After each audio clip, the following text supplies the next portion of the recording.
Hello, Scorpio. Why the fuck am I saying they are like that? I don't know.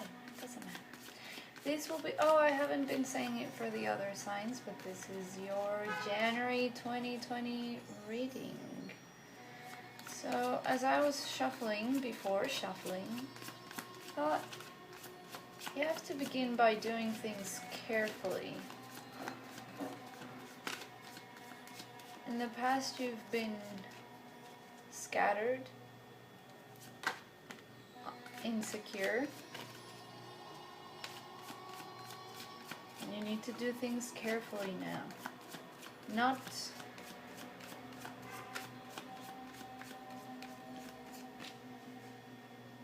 Don't make a mess of things. You always seem to, you get things done, but as you get things done, you make a mess of things.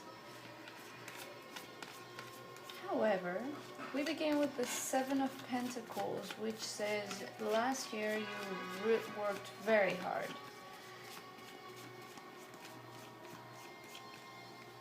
And now this year you can sit back a bit, at least at the beginning, and you can wait for your fruits to show, or you can wait for your money, whatever it is you want to call it. You can wait for your off time. So you're feeling good this January, you can sit back a bit. No need to put much effort this first month. You know that you worked too hard last year for you to be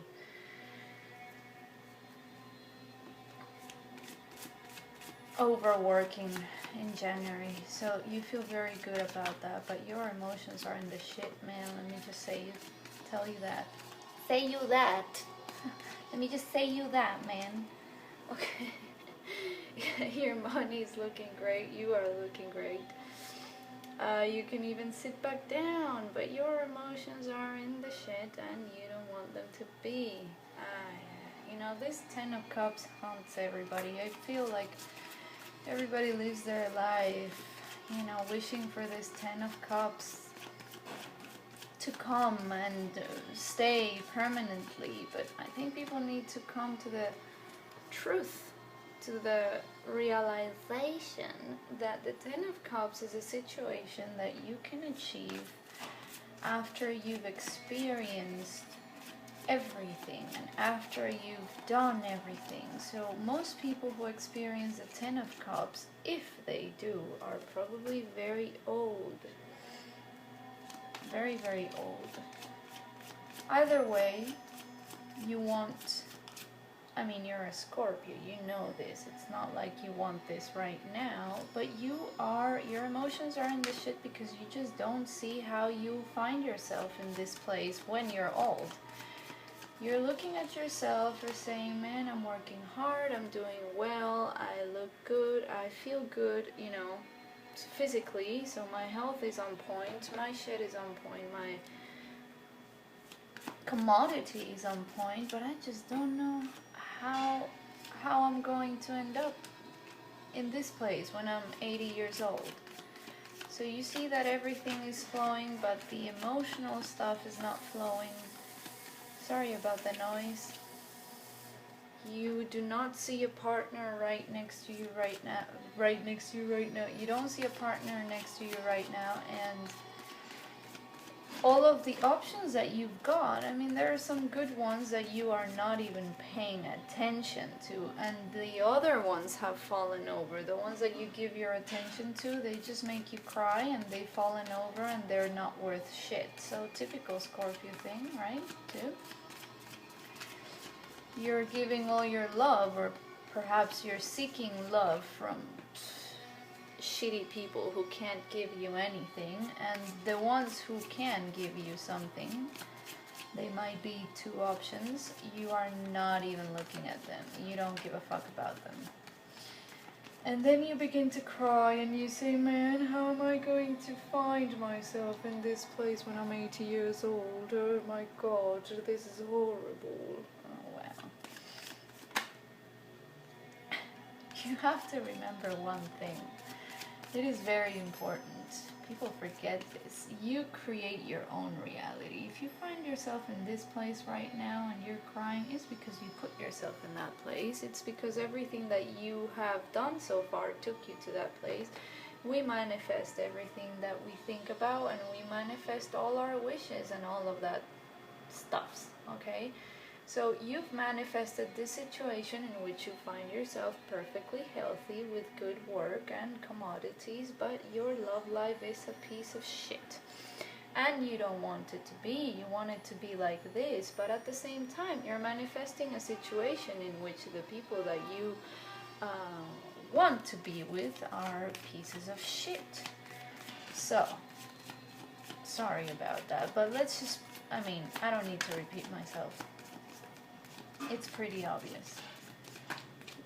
You're manifesting material wealth and abundance, good health, and your love life, you're manifesting shit because you just don't know what it's good. You don't know what's good for you, man. It's very difficult for you to figure it out, or at least to accept it. I don't think that it's about figuring it out. It's about accepting that you always do this. It's about accepting that you are interested in douchebags or douchebag woman, whatever it is that you're interested in. Man, fuck. Now, as you find yourself in this place, there is a person around you who is also in the same place, or perhaps even higher. This person is interested in you, and you know it. King of Coins. This person has money, this person is comfortable, this person can give you everything that you want, but I have a feeling that they are not. They don't look the way you want them to look. Perhaps they're not the age you want them to be, perhaps they're not the color you want them to be. I don't know if you're even attracted to them, but you know this person is good for you in some way, shape, or form. I do not condone or... Oh, wow, that's too much. But let's take it, okay.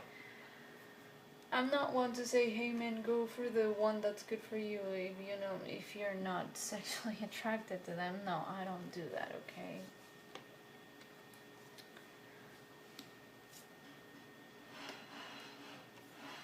Okay. Extra. Okay. Alright. Let's get to it. I knew this reading was going to be a little bit longer and more fastidious because you are a mess in your emotions, Scorpio, every single time. Okay. This person that is around you, you know that they're very good for you, but perhaps it's not you're not really interested in them. You're perhaps trying to escape them. I get this thing that you know that if you get with this person, you will be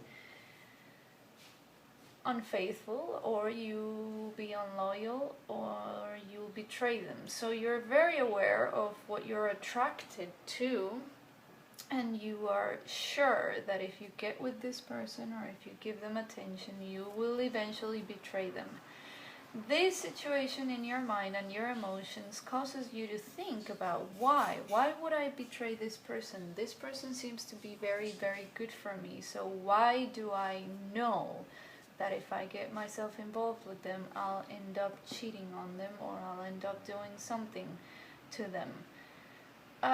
You might be saying, oh, why are you blaming me? But this is just a situation. I can't lie about it. This is how you feel, and this is what you're thinking about.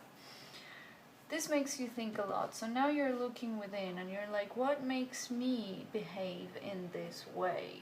What would make me betray this person when they are good for me?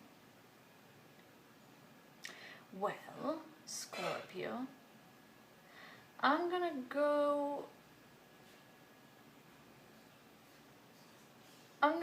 risk it and put it as ugly as it can be put.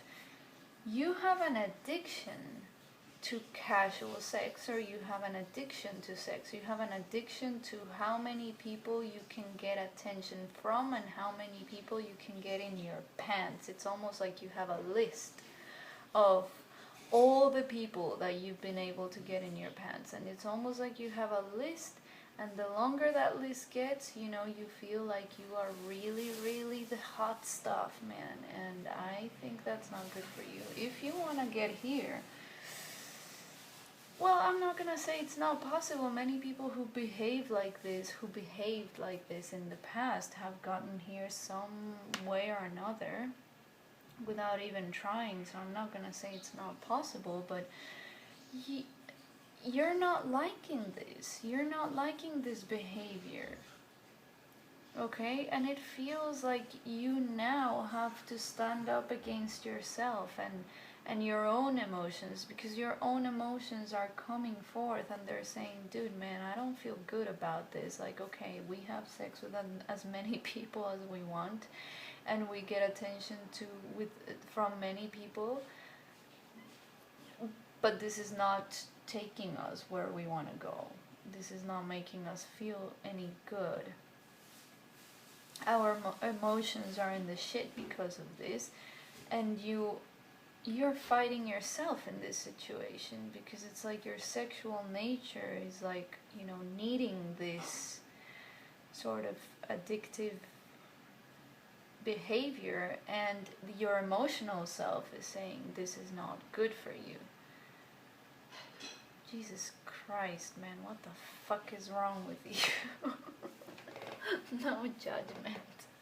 And I'm sorry that sounds so judgmental, but seriously, I mean, also the people around you might be telling you this, like, hey man, why don't you get into a serious relationship with this person and perhaps you'll feel a lot better, or you'll achieve some kind of emotional stability. And you are, you know, fighting people around you, and you're explaining to them why your promiscuous behavior is actually good for you, or why you prefer to be in a promiscuous lifestyle than to be in a you know, stable relationship with somebody that you are sure you would be unfaithful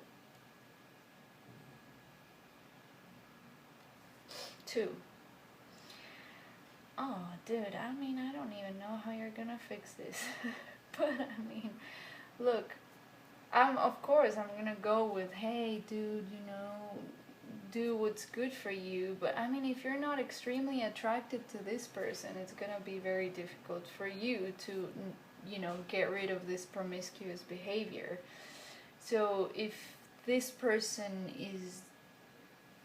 doesn't get you on, my god, I never saw myself saying this, but if this person doesn't get you on properly, I mean, you are going to obviously cheat on them and find yourself in this, you know, shitty situation. So I mean, you do you, man. I mean, you know what's best for you. All I'm saying is that you have to find a balance between your sexual nature and your emotional nature. So perhaps I'm not going to give any advice on this. This is all on you. You fix your own crap, because no, man, dude, oh my god, this is too complicated. I'm not gonna deal with this. Okay, see you later. Bye bye.